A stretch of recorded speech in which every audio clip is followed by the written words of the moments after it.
Okay, so no, I'm just joking. I'm very happy to be a part of this. Actually, CK sir and me, हम actually काफ़ी time से कोशिश कर रहे हैं कि एक साथ काम करें. एक दो और प्रोजेक्ट्स भी है. He has me in mind. और हमारा संबंध बहुत पुराना है because obviously जैसे कि आप सब जानते हो, he has worked with my mother. So for me, it's almost like my life has come a full circle. तो जब इन्होंने मुझे इस प्रोजेक्ट के लिए अप्रोच किया तो मैं बहुत ही एक्साइटेड था, खुश था. And I love doing short films यार, बिकॉज पहले तो ये शॉर्ट टर्म कमिटमेंट है. इट्स लाइक आओ काम करो आगे बढ़ो, इट्स ग्रेट. एंड सेकेंडली मेरे ख्याल से short film is one of the purest form of film making, you know, because जब आप एक वेब सीरीज में काम करते हो या फिल्म में काम करते हो, you are thinking of TRPs, box office numbers. जब आप एक शॉर्ट फिल्म में काम कर रहे हो, it's very pure. You are just thinking about the art and not really about the commerce. Sejal, आपने मैं चाहूँगा कि ये जो प्रोजेक्ट है काफ़ी नॉन ग्लैमरस आपका रोल लग रहा है इसमें. आपने काफ़ी ग्लैमरस रोल किया पास में. कितना कितना कंफर्टेबल महसूस करें, कितना अच्छा लग रहा है आपको being part of the project as such? It is actually very comfortable I'm feeling, and yeah, of course I have done very glamour character in the past, but ये character थोड़ा सा old ख्याल वाला and old ज़माने का वैसा कुछ character है. और I'm wearing Indian, you can see that, so I'm feeling very nice and happy to be a part of this project. Tanuj, OTT पे भी आपने काफ़ी अच्छा काम किया है. मतलब क्या करेंगे, ये जो प्लेटफॉर्म है OTT प्लेटफॉर्म है, शॉर्ट फिल्म आज के दौर में बहुत ज़्यादा पावरफुल हो गया है. तो कमेंट ऑन द प्लेटफॉर्म है. आई फील ये जिस तरीके से हम अपना एंटरटेनमेंट कंज्यूम करते हैं पिछले 4-5 सालों में, it has been rapidly changing. And of course pandemic की वजह से it got accelerated even further, because almost 1.5 या 2 साल तक we were not able to go to the theatre. अभी सिनेमाज तो रिसेंटली खुले हैं, right. And I just feel कि कहीं ऐसे सब्जेक्ट्स है या ऐसी माउंटिंग है एक प्रोजेक्ट की जो एक बिग स्क्रीन एक्सपीरियंस के लिए बना गया है. And there certain projects which are great कि आप आराम से घर पे बैठो, चिल मारो and watch it in the comfort of your home, you know. So I think बहुत इम्पॉर्टेंट है फिल्म मेकर्स के लिए, प्रोड्यूसर्स के लिए एंड ऑफकोर्स एक्टर्स के लिए. उन्हें ये पहचाना बहुत ज़रूरी है कि ये what project deserves what medium, you know. ऐसा नहीं कि you know film is better और OTT is better, but it's different strokes for different folks. जैसे आपसे मैं चाहूँगा कि as a part of the OTT project, मतलब फीमेल एक्टर्स की खास बात करूँ, वुमेन ओरिएंटेड जो सब्जेक्ट्स होते हैं, आप क्या फील करते हैं कि एक फीमेल आर्टिस्ट खुद के बेसिस पे वो प्रोजेक्ट को चला सकती हैं, मतलब अगर you are being part of any project as such? I think yes of course, why not, because अभी OTT काफ़ी सारे प्रोजेक्ट हैं जो फीमेल ओरिएंटेड हैं, फीमेल भी प्रोजेक्ट को चला सकती है, and I am feeling very lucky because this is my first OTT platform like project, this short film, and I hope this is gonna be great. It will. And the project will go to Cannes, I mean Cannes बहुत बड़ा platform है, sir के बारे में क्या क्या कहना चाहेंगे जो कांस में ले जा रहे हैं, और यू नो वहाँ से जो अपलॉज मिलता है, जो आपको मीडिया टेंशन मिलता है, वो काफ़ी बड़ा होता है, उसके बारे में क्या कहेंगे? मैं तो बहुत ही एक्साइटेड हूँ जब CK सर ने मुझे बताया कि उनका ये प्लान है कि इस प्रोजेक्ट को कान फिल्म फेस्टिवल पे भेजे, तो ऑब्वियसली आई मीन किसी भी एक्टर के लिए like it is Big. It's a very big deal, बहुत बड़ी बात है, तो मैं तो बहुत एक्साइटेड हूँ. मैंने बस सर को बोला कि मुझे भी ले चलो, हम दोनों को ले चलो. हाँ, दोनों को ले हम आपके बैग में भी चले आएंगे, बट प्लीज़ ले चलो. और ये आई थिंक ये CK सर का ड्रीम प्रोजेक्ट था. हाँ हाँ मुझे जैसे जितना मुझे पता है. इट्स वेरी डिफरेंट और I am happy that you know Tanuj ने तो लास्ट मोमेंट पे I just spoke to him and he somehow managed his dates and we started shooting this. Lastly आपने से ये जानना चाहूँगा कि आज के ज़माने में कंटेंट बहुत बड़ा सब्जेक्ट हो गया, कि कंटेंट बहुत कश्मीर फाइल्स की बात नहीं लगी, और फिल्म मेकर ऐसा इतना अच्छा रिस्पॉन्स मिलता है हर किसी से, क्लास हो या मास हो.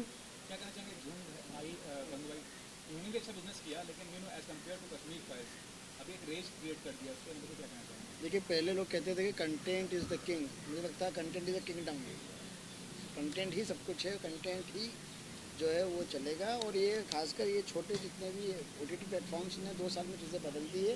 अब एवरीथिंग इज़ लाइक पहले जो है वो बड़े स्टार और फिल्म के स्टार, अब ऐसा कुछ नहीं. Even in not Hollywood about no the they are making only this Marvel and Disney films are bigger for the theatre. बाकी तो सब कुछ जो है वो अब OTT प्लेटफॉर्म पे आ चुका है. What do you want to say as an artist, I mean, about the content driven films? I completely agree with sir कि content is not just king, content is the kingdom these days. और you know पहले 90s में 2000s में अगर आप देते तो star power के बलबूते फिल्म्स चल जाते थे, बट आज इफ़ द ऑडियंस फील्स कि यार कहानी तो है नहीं इस पिक्चर में, तो वो लोग नहीं आएंगे. And even if it's a small film, पहले तो मैं मानता नहीं कि कोई बड़ी या कोई छोटी पिक्चर है. आई मीन बजट तो अलग बात है, but it depends on what the idea behind the film is. So I feel cinema अच्छा है, मतलब बड़ा Exactly. या छोटा होता ही नहीं. सिनेमा अच्छा या बुरा हो सकता है, सिनेमा बड़ा या छोटा हो ही नहीं सकता. Exactly. And for actor, actually, it's a good opportunity. मतलब everyone is working nowadays because of OTT only and content. So जी. And one more thing, I mean, your mother is a fabulous actress. I mean, क्या कहते हैं being in stars and कितना star में मुश्किल होता है. You have to create a name for yourself and you know you Yeah. have a big expectation. Firstly, thank you for complimenting my mother. I feel कि I mean पहले तो I don't like this whole tag of star son and all. In fact कई सालों तक लोग शायद मुझे पहचानते भी नहीं थे, because obviously my mother's maiden surname is Agnihotri, मेरा surname मिरवानी है, जो डैड का surname है. But I just feel it is a bit of a double-edged sword. You know, like of course आपको शायद और easily access मिल जाता है इंडस्ट्री में, because people respect my mother, so they will not hesitate to meet me. But उसके बाद अगर कोई प्रोड्यूसर आप पर बेट करना चाहता है, कि पैसा लगाना चाहता है, तो he is not going to look at आप किसके बेटे हो, किसकी बेटे हो. You know, at the end of the day if he feels कि आप में वो बात है, वो एक एक्स फैक्टर है, तो वो आपको साइन करेगा. नहीं तो you just have to work at getting better. I have not had the best of starts in the industry, then धीरे धीरे करके I think I found myself again on the OTT space. I forgot everything I learned initially, and I said, okay, junior KG से फिर से start करेंगे, and then slowly and surely, you know, you head in the direction that you want to. What about next project? I mean, are you working on it right now besides this or looking for some shows? Yeah, so I mean, I have the 3rd season of Abhay coming out on Z5. It's going to be out on the 8th of April. उसके बाद we'll have the 2nd season of Code M. Then I'm doing this one show with KK Menon, which I'm really excited. It's called Murshid. Got a film with Vijay Raz called Johnny Jumper. I'm currently working on a Dharma film, and yeah, we got a couple of other things. So yeah, let's see how it goes. Second, what about you? Are you working on any project with us? yeah, I'm working for Z5, and again he's a web series called Fashion Street, and maybe many more. Yeah. Thank you. Thank you, guys. देखिए मेरी short film जो है वो एक तो एक किस्म की जो है इसको शॉर्ट फिल्म जो है अपने आप में शॉर्ट फिल्म है, लेकिन ये शॉर्ट फिल्म होने के बावजूद इसमें हमने काफ़ी कुछ कन्वे करने की कोशिश की, और ये एक ट्रिब्यूट है। ये जो है साहिर साहब का, मैं बचपन से जब से मुझे जो है वो सिनेमा को समझने लगा, और बचपन में जब हमने फिल्में देखी और गाने सुने और सब चीज़ें जो है वो ज़िंदगी में जब आई सिनेमा को लेके, तो सबसे ज़्यादा जिस चीज़ों ने मुझे प्रभावित किया वो संगीत था। और तो वो जो शब्द हैं जिससे आदमी रिलेट करता है, और मेरा ऐसा मानना है कि हिंदुस्तान में साहिर साहब से बड़ा फिल्मी शायर कोई नहीं हुआ, तो उनको मैं अपनी तरफ से एक ट्रिब्यूट देना चाहता था। और उनकी और अमृता प्रीतम जी की एक लव स्टोरी जो कि बड़ी अपने आप में एक बड़ी यूनिक सी है, उसको मैंने देखा, पढ़ा, कई चीज़ें उसकी जब रिसर्च की, तो मुझे ऐसा लगा कि इस पे कुछ करना चाहिए, लेकिन कई कॉपीराइट के और 50 चीज़ों के एक्ट जो है बीच में आ रहे थे। तो मैंने एक ऐसी कहानी का ताना बुना जिसमें कहीं भी लड़का और लड़की जो है वो न तो कोई साहिर साहब प्ले कर रहा है, न कोई अमृता जी प्ले कर रहा है, लेकिन उसके बावजूद जो है वो कहानी उनसे रिलेटेड है, उनकी चीज़ों से, उनके गानों से, उनकी बीच की जो उनके आपस की एक रिलेशनशिप थी उससे इंस्पायर्ड है। लेकिन हमने कोशिश की है कि उसको इस तरीके से कहा जाए कि वो बिल्कुल अलग है, यूनिक है, और कुछ ऐसा है जो शायद पर्दे पे पहली बार आया। ये भी नहीं कहूँगा कि कांस में भेजने का है आपको ये प्लान, क्या कहते हैं कि वो कितना बड़ा अचीवमेंट मानते हैं, क्योंकि कांस जैसे प्लेटफॉर्म पर भेजने को बड़ी बात होती है किसी भी फिल्म करके। देखिए, मैंने इसके पहले एक फिल्म की थी 6X, जो मैं कांस फेस्टिवल में मैंने कॉम्पिटिशन कैटेगरी में भी डाला था, बाद में उसको शोकेस भी किया था।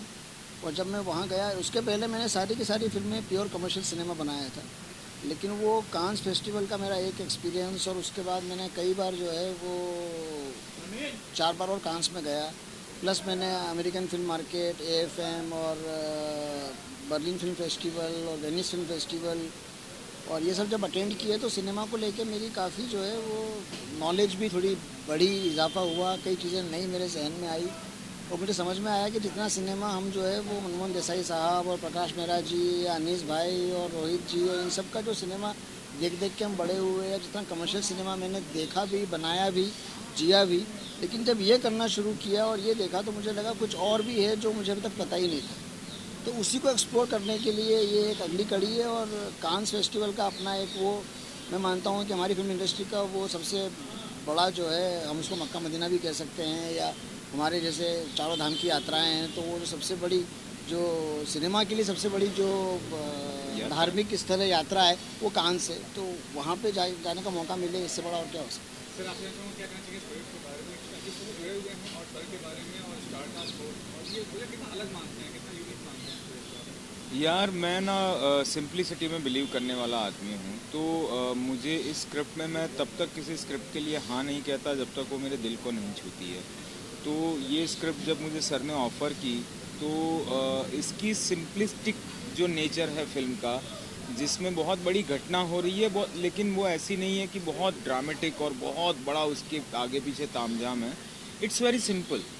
तो वो मेरे दिल को वो बात छू गई, और 3 लोगों के बीच की कहानी है, और तो उसी वजह से मैं ये फिल्म से जुड़ गया। और जिस तरह से शूट हो रही है वो भी बहुत सिंपलिस्टिकली शूट हो रही है, बहुत सहज तरीका है सर का काम करने का। ऐसा कोई प्रेशर नहीं होता एक्टर के ऊपर कि उसे बहुत ज़्यादा सोचना पड़े या कंफ्यूज हो। तो वो एक स्टाइल ऑफ वर्किंग मुझे पर्सनली बहुत अच्छा लगता है, जहाँ एक्टर जब तक उसको फ्रीडम होगी तो वो अपनी तरफ से काफ़ी चीज़ें ला सकता है, अपनी तरफ से काफ़ी चीज़ें एक्सप्लोर कर सकता है, which chance I am getting here. तो वो मुझे बड़ा अच्छा लग रहा है। तो कास्ट की बात करें, और कास्ट करने के वजह क्या है? देखिए, तो यूथफुल स्टोरी है। हम बात जो है वो साहिर साहब और अमृता प्रीतम जी की और 70s की और 80s की और 60s की कर रहे हैं। ये कहानी आज के परिप्रेक्ष्य में है, आज के लड़का, आज का लड़की, और साथ में जो है वो हेमंत जी जो है वो रजा साहब जो हैं वो भी मतलब हमने कहीं किसी चीज़ में कोई ये नहीं कोशिश की है कि कोई बहुत ज़्यादा जो है वो एजेड लगे, हैवी लगे। बातें बहुत हल्के तरीके से कहने की कोशिश की है। आज की यूथ ओरिएंटेड स्टार कास्ट चाहिए थी, और वो हैं। हेमंत जी भी इन दिनों जो है, और ये आजकल OTT फ्रेंडली ज़माना है।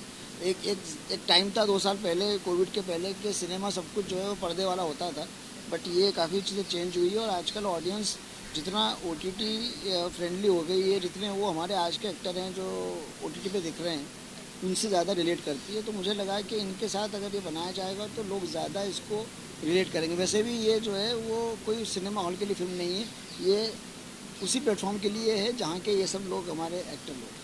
ऐसे ही चाहूँगा कि कैमरे तो शॉर्ट फिल्म होता है, लेकिन शॉर्ट फिल्म के मीडियम आप कितना स्ट्रॉन्ग मानते हैं कि फिल्म फेयर में भी शॉर्ट फिल्म कैटेगरी को अवॉइड किया जा रहा है, और बजट के हिसाब से भी देखा जाए तो बजट भी कम ही रहते हैं शॉर्ट फिल्म, तो वो बताइए वो कितनी बड़ी बात है।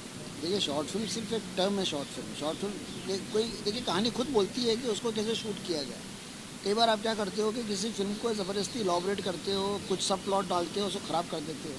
पर कोई चीज़ अगर इतने में समझ में आ रही है तो उसको उतने में कहना चाहिए। तो मुझे लगता है कि ये अपने आप में एक मुकम्मल चीज़ है। शॉर्ट फिल्म को सिर्फ ये कहना कि ये शॉर्ट फिल्म है या वो फीचर फिल्म फुल लेंथ, अगर बड़ी फिल्म की रिक्वायरमेंट होगी या कहानी इतना कुछ मांगती होगी तो वैसे करेंगे। बाकी I think this is a totally complete film. Short film सिर्फ इसका नाम या आप एक टर्म यूज़ कर सकते हो, एक मेटाफर है, बट और बेसिकली इट्स फुल फिल्म। और एक बात और ऐड करना चाहता हूँ कि बजट का और क्रिएटिविटी का कोई लेना देना नहीं। मतलब एक बड़ी से बड़ी फिल्म भी सस्ते में बन सकती है लेंथ वाइज, और एक छोटी से छोटी फिल्म भी बहुत खर्चा करके बनाया जा सकता है।